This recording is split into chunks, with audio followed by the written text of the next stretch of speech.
భారతదేశానికి స్వతంత్రం వచ్చిన సందర్భంలో దేశం ముక్కలవ్వడానికి ఒక దేశద్రోహులు ఇద్దరు డాక్టర్లు ఉన్నారు అన్నటువంటి విషయం ఇప్పుడు పాకిస్తాన్ వాళ్ళకి అవార్డు ఇవ్వడం వల్ల బయటపడింది.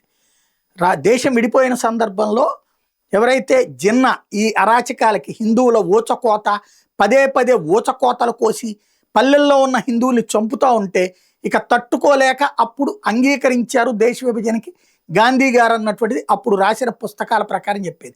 ఇలాంటి వ్యవహారాలన్నిటికీ సూత్రధారి జిన్నా. అయితే ఆ జిన్నా ఇంకో 2 ఏళ్లలో చచ్చిపోతాడు, ఆయనకి క్యాన్సర్ ఉంది అని తెలిసి కూడా ఆ విషయాన్ని దాచారట పార్సీ డాక్టర్లు ఇద్దరు.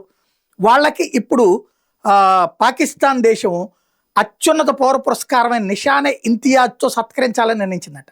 డాక్టర్ జల్ రతన్జీ పటేల్, డాక్టర్ జల్ దాయిబో కు అనే ఇద్దరు పార్సీ డాక్టర్లు జిన్నా అనారోగ్య రహస్యాన్ని దాచిపెట్టడం వల్లే పాకిస్తాన్ ఏర్పడింది. ఒకవేళ అదే గనక ఈయనకి ఆ జబ్బు ఉంది చచ్చిపోతాడని తెలుసుంటే ఆయనకి ఇట్లా ఇచ్చేవాడిని కాదు, దేశాన్ని విభజించేవాడిని కాదన్నప్పుడు ఉన్నటువంటి లార్డ్ మౌంట్ బాటన్ కూడా చెప్పుకొచ్చాడు అన్నటువంటి విషయాన్ని ఇప్పుడు చరిత్రకారులు చెప్తున్నటువంటి వేళ భారతదేశానికి ద్రోహం చేసిన వాళ్ళు ఇక్కడే ఉన్నారు, అదే అంటాం కదా జయచంద్రులు అని ప్రూవ్ అయిందనమాట.